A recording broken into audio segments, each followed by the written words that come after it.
इस कलियुग में ही, इस कलिकाल में ही एक बहुत अच्छे भक्त भगवान के हुए, बहुत प्रेम से सुनिएगा। लेकिन पहले वो डाकू थे, डाकू होते हैं ना, उनका नाम था घाटम। भक्तमाल में उनकी बड़ी सुंदर कथा है। डाकू हुआ करते थे, कहते हैं बड़े डाकू थे। उनके पिताजी की जब मृत्यु हुई तो मरने से पहले अपने सब बच्चों को अपने पास बुलाया और पिताजी ने ज्ञान की बात सब बच्चों को बताई। क्या ज्ञान की बात बताई? तो उनके पिताजी ने अपने सब बच्चों से कहा, बोले देखो, जीवन में सब करना लेकिन कभी कथा मत सुनना, कभी सत्संग मत करना, कभी कहीं कथा में मत चले जाना। क्यों महाराज? बोले अगर कथा में चले जाओगे तो सब छूट जाएगा, इसलिए कथा में मत चले जाना। कहीं भगवान की कथा भी हो रही हो तो वहां से दूर से ही निकल जाना। घर वालों ने कहा कि कभी ऐसा हो कि महाराज पीछे पुलिस पड़ी हो और भागने का सामने ही रास्ता हो तो क्या करें? तो बोले अगर ऐसी स्थिति हो जाए तो कान बिल्कुल बंद करके, जो एक शब्द भी कान में न जाए, ऐसे करके निकलना वहां से। लेकिन सब जगह जाना, लेकिन कभी कथा में मत जाना। ये शिक्षा दी मरते समय अपने बच्चों को। और उनके ही पुत्र थे, उनका नाम था घाटम। अपने समय के बड़े प्रसिद्ध डाकू हुए महाराज। उनका नाम इतना हो गया कि इतना भय हो गया उनका समाज में। कहते हैं एक दिन घाटम जी सबके साथ डाका डाल करके, चोरी करके भाग रहे थे। पीछे महाराज पुलिस पड़ी हुई थी, सेना पड़ी हुई थी। कहते हैं घाटम जी भागते भागते भागते भागते आगे पहुंचे तो क्या देखा कि एक पेड़ के नीचे एक व्यास जी बैठे, एक महाराज बैठे और कथा सुना रहे। और गांव भर के लोग, बड़ी भीड़ है, सब बैठ करके कथा सुन रहे। घाटम जी ने कहा अगर तो रुक जाएं तो सेना पकड़ लेगी और कहीं भागने का रास्ता है नहीं, यही एक रास्ता है भागने का, क्या करें? लेकिन पिताजी की बात याद आ गई कि पिताजी ने कहा था कि सब जगह जाना पर लेकिन कभी कहाँ नहीं जाना? बोलो, कथा में मत जाना। लेकिन अब भागने का कोई और उपाय तो मिला नहीं, इसलिए उन्होंने क्या किया, अपने कान बिल्कुल बंद कर लिए, जो एक भी शब्द कान में न पड़े। खूब अच्छे से कान बंद कर लिए और मुख से कहने लगे, बोले कथा नहीं सुनेंगे, कथा नहीं सुनेंगे, कथा नहीं सुनेंगे। ऐसा कहते कहते चल रहे, भागने लगे। अब वो तो जल्दी जल्दी भाग रहे थे कि जितना जल्दी हो सके यहां से निकल जाए। लेकिन इतने में जल्दीबाजी में एक पत्थर से ठोकर लग गई और जो ठोकर लगी तो गिरे नीचे। और जैसे ही नीचे गिरे तो चोट लग गई और कान से हाथ हट गया। और हट गया तो एक दो शब्द कथा के सुन लिए। क्या सुना? प्रसंग चल रहा था कि देवताओं का स्वरूप कैसा होता है, देवता कैसे होते हैं। तो बोले जो देवता होते हैं उनको कभी, जैसे हमारे देह से पसीना निकलता है तो देवताओं के देह से नहीं निकलता। देवताओं की छाया नहीं होती, परछाई नहीं होती। तो ये सब जो कुछ देवताओं के विषय में कथा सुनाने वाले सुना रहे थे, घाटम जी ने वो सुन लिया, लेकिन जल्दी कान बंद किए। दर्द तो बड़ा हुआ है, लेकिन बोले पहले यहां से निकल जाएं, तब जो होगा सो देखेंगे। भागे वहां से, जैसे तैसे बच करके घर लौटे। दिन बीते। कहते हैं अब राजा बड़ा परेशान हो गया कि दिन प्रतिदिन राज्य में चोरियां बढ़ती जा रही है, चोरियां कम नहीं हो रही, क्या करें? तो राजा ने मन में एक विचार किया कि भैया कोई उपाय करो जिससे इन डाकुओं को पकड़ा जा सके। तो राजा के एक मंत्री थे, बड़े बुद्धिमान थे। उन्होंने कहा कि महाराज ये जो डाकू होते हैं ना, ये काली मैया को बहुत मानते हैं, काली माता को बहुत मानते हैं। तो क्या करें? बोले कुछ नाटक किया जाए। तो क्या नाटक करें महाराज? तो मंत्री जो थे बड़े बुद्धिमान थे, उन्होंने क्या किया कि एक व्यक्ति को सजा करके काली के रूप में, जैसे माँ काली दिखाई देती वैसे सजा दिया और चारों तरफ बात फैला दी कि उस मंदिर में काली माता साक्षात प्रकट हो गई है। वो कहते हैं ये खबर जैसे ही पहुंची तो जितने भी बड़े बड़े डाकू थे सब पहुंच गए मां काली का दर्शन करने के। लेकिन वो तो महाराज वहां तो पूरी सेना लगी हुई थी इनको पकड़ने के लिए। कहते हैं सबके साथ घाटम जी भी बड़े भक्त थे तो वो भी पहुंच गए। लेकिन घाटम जी ने जैसे ही काली मां का दर्शन किया तो उन्होंने क्या देखा, बोले इनकी तो परछाई है और इनको तो पसीना आ रहा है। घाटम जी ने कहा भाई हमने कथा में सुना था कि देवताओं की परछाई नहीं होती, उनको पसीना नहीं आता, इनका ये सब कैसे। तो घाटम जी समझ गए कि हो ना हो ये कोई षड्यंत्र है हमको पकड़ने का। घाटम जी ने कहा अगर इनको समझाऊंगा तो बात फैल जाएगी, इसलिए यहां से निकल जाने में भलाई है। तो महाराज घाटम जी चुपचाप वहां से निकल गए और थोड़ी देर बाद सेना ने आक्रमण कर लिया, सब डाकुओं को पकड़ लिया और राजा ने सबको मृत्यु दंड की सजा सुनाई। घाटम दास जी जब घर पहुंचे तो उनके मन में विचार आया कि यदि हमने कथा के वो 2-4 शब्द नहीं सुने होते तो महाराज आज हम भी फांसी पे लटक रहे होते। हमारे प्राण तो कथा ने बचाए और पता नहीं पिताजी ऐसा कहकर क्यों चले गए कि सब करना लेकिन कथा मत सुनना। अब तो हम कथा सुनने जरूर जाएंगे। तो घाटम जी कथा सुनने के लिए चल पड़े। दूर कहीं कथा हो रही थी, कथा में पहुंचे, खूब भगवान की कथा का श्रवण किया। उनको बड़ा आनंद आया, बड़ा अच्छा लगा। तो कथा के बाद जो कथा सुनाने वाले संत भगवान थे उनके पास, उनके कक्ष में, उनके कमरे में पहुंचे, प्रणाम किया। उन्होंने कहा प्रणाम, आप कौन? तो अपना परिचय देके कहा महाराज आप तो संत हैं, आपसे क्या छिपाऊं, मैं प्रसिद्ध डाकू, मेरा नाम घाटम है। महाराज ये सुन करके तो कथा सुनाने वाले घबरा गए कि ये क्यों आ गया यहाँ। अरे भैया तो तुम यहाँ क्यों? घाटम जी बोले महाराज आप डरो मत, हम आपको कुछ नहीं करेंगे। लेकिन जो जो उनके साथ घटना घटी थी उन्होंने सारी घटना बताई। बोले कथा के कारण हमारे प्राण बच गए, इसलिए हमने सोचा है कि आज से तो हम कथा जरूर सुनेंगे। महाराज आप ऐसा करो, हमें कोई मंत्र दे दो, हमसे कोई ज्यादा नियम का पालन तो नहीं हो सकता लेकिन थोड़ा बहुत। और एक बात और बता दूं, मैं चोरी नहीं छोड़ सकता, चोरी तो करूंगा लेकिन कुछ और बताओ बात। अब देखो संत के संग का फल क्या है। संत भगवान ने कहा कि ठीक है तुम चोरी करना मत छोड़ो, डाका डालना मत छोड़ो, लेकिन एक काम करो, 3 काम हम तुम्हें बताते हैं, 3 काम तुम जरूर करना। क्या क्या? बोले पहला, संतों की खूब सेवा करो, घर पर जो संत पधारे उनकी खूब सेवा करना। दूसरा बोले नित्य भगवान के नाम का जप करना। और तीसरा बोले तीसरा कभी झूठ मत बोलना, सच बोलना, सत्य बोलना। ठीक है मारे, आपने कहा जो कहा सो करेंगे, प्राण भी चले जाए तो भी नहीं छोड़ेंगे। सदा संतों की सेवा करेंगे, भगवान के नाम का जप करेंगे और कभी झूठ नहीं बोलेंगे, सत्य ही बोलेंगे।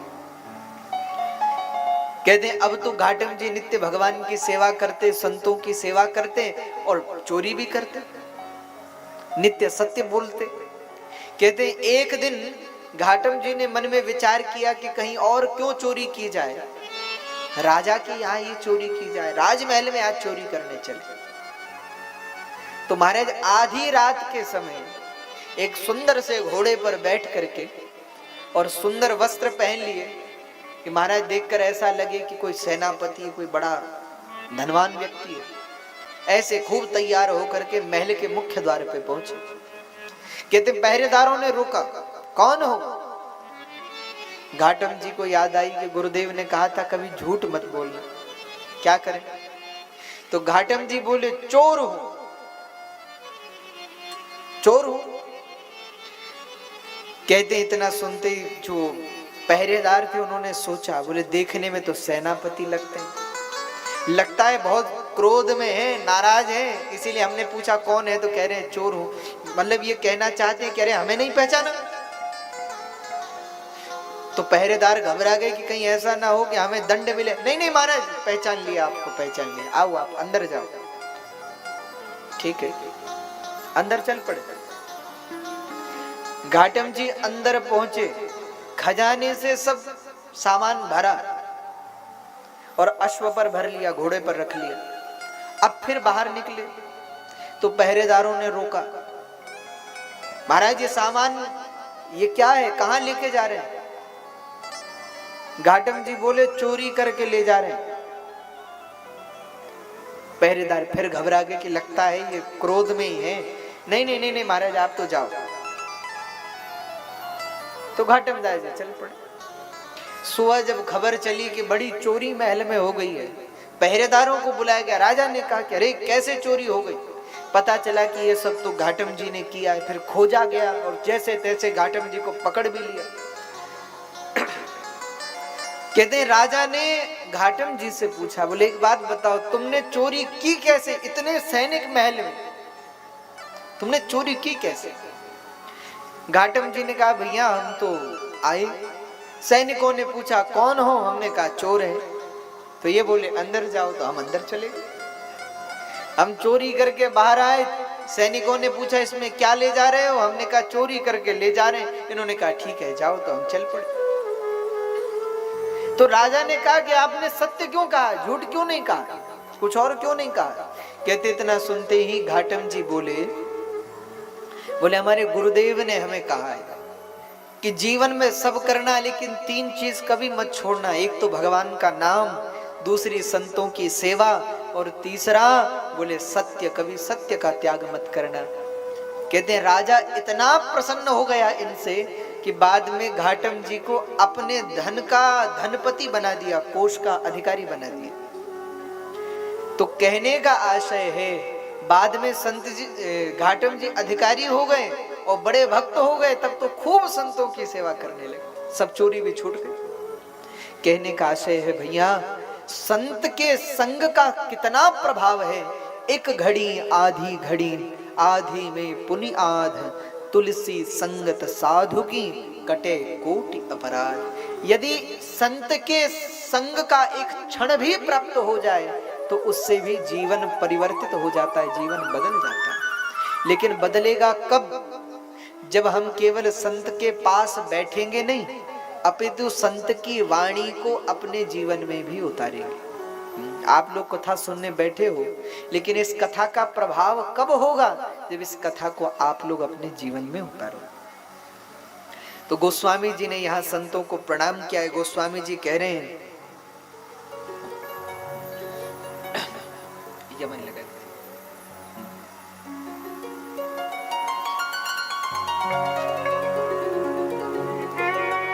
बिनु सत्संग विवेक न होई,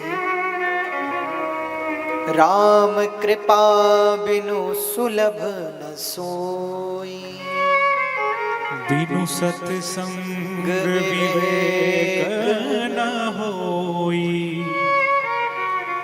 राम कथा बिनु सुलभ न सोई। और देखो आप जब संतों के पास बैठते हो तो आपको क्या मिलता है?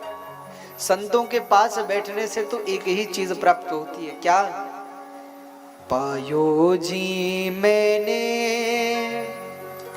राम रतन धन पायो, पायो जी मैंने राम रतन धन पायो, पायो जी मैंने राम रतन धन पायो, पायो जी मैंने राम रतन धन पायो, पायो जी मैंने राम रतन धन, राम रतन धन पायो।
गाइए भाव से।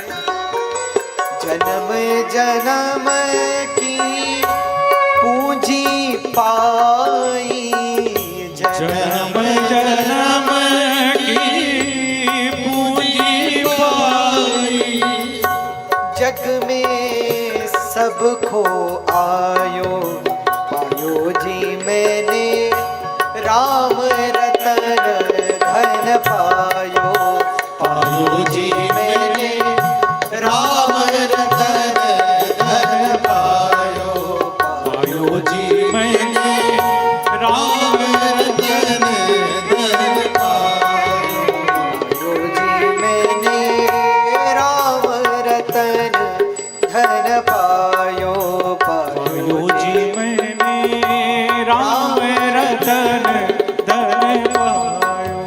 अच्छा, राम नाम की महिमा क्या है? जन्म जन्म की पूंजी पाई, जग में सब खो आई। भैया संसार में तू जितना कमाया है सब यहीं छूट जाने वाला है, चाहे धन कमाया हो चाहे कुछ कमाया। अच्छा एक बात बताओ, हम जब अपने लिए वस्त्र बनवाते हैं, वस्त्र सिलवाते हैं, तो कितने सारे जेब बनवाते हैं कि नहीं? हमारे भाई लोग तो नीचे से पहनेंगे, उसमें भी जेब, यहाँ भी जेब रहती है, कुर्ते में जेब होती है। लेकिन बोलो अंतकाल में जो कफन होता है, क्या लोग कहते हैं कि भैया आज जो मरा है वो बहुत पैसे वाला है, तो इसमें एक बड़ी सी जेब बनाना? बोलो, जब किसी को कफन दिया जाता है क्या उसमें जेब होती है? क्यों जेब नहीं होती उसमें? इसलिए जेब नहीं होती क्योंकि सब जानते हैं कि ये कुछ अब नहीं ले जा सकता, सब यही छूटने वाला है। अच्छा, इसलिए सबसे बड़ा धन क्या है? तो सबसे बड़ा धन है, संत कहते हैं, खर्चे नहीं चोर ना लेवे, खर्चे नहीं चोर ना लेवे, खर्चे नहीं चोर ना लेवे, खर्चे नहीं चोर ना लेवे, दिन दिन बढ़त ही जायो, दिन दिन बढ़त ही जायो। संसार में एक धन ऐसा है, कौन सा धन? जिसे जितना बांटोगे उतना बढ़ेगा, खर्चे नहीं चोर नहीं लेवे। न तो तुमसे कोई छीन सकता है, हाँ? और कितना भी खर्च करो कभी समाप्त होने वाला नहीं है, कभी समाप्त नहीं होगा। ऐसा कौन सा धन है? तो ऐसा तो एक ही धन है। कौन सा धन? पायो जी मैंने राम रतन धन पायो, पायो जी मैंने राम रतन धन पायो, पायो जी मैंने राम रतन धन पायो, पायो जी मैंने राम रतन धन पायो। अच्छा एक काम करें, एक बार हम बोलेंगे, एक बार आप लोग बोलिएगा, ठीक है? जोर से बोलिएगा, भाव से। पायो जी मैंने राम रतन धन पायो, पायो।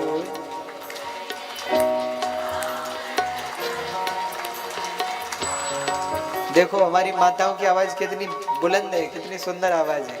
आप लोग क्यों नहीं बोल रहे भाई लोग? हाँ, सब जोर से बोलेंगे, भाव से। पायो जी मैंने राम रतन धन पायो, पायो जी मैंने राम रतन धन पायो, पायो जी मैंने राम रतन धन पायो, पायो जी मैंने राम रतन धन पायो। के प्रभु गिरधर नागर, मीरा के प्रभु गिरधर नागर, मीरा के प्रभु गिरधर नागर, मीरा के प्रभु गिरधर नागर, हरसी हरसी जस गायो, हर्षि हरसी हरसी जस गायो, आयो जी मैंने राम रतन धन पायो, आयो जी मैंने राम रतन धन, राम रतन धन, राम रतन धन, राम रतन धन पायो। बोले सियावर रामचंद्र भगवान की जय। मॉनिटर में आवाज बढ़ा दीजिए। पायो जी मैंने राम रतन धन पायो।